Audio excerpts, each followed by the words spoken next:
This machine is one of the best in its class with a superb structural design, meaning you can do heavy roughing, but also giving you that precision you need.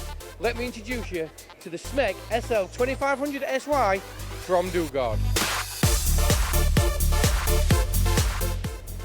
So the SY suffix on this machine means sub-spindle, and on this machine you get an 8-inch chuck on the sub-spindle and a 10-inch chuck on the main.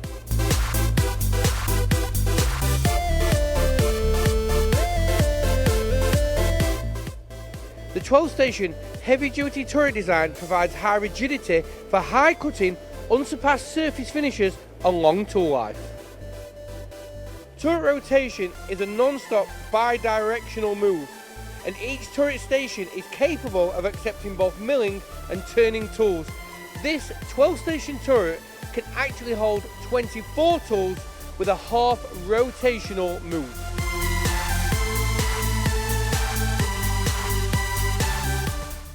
And to make this machine even more flexible, it comes with a variety of controls from your Fanucs, your Siemens and your Mitsubishis.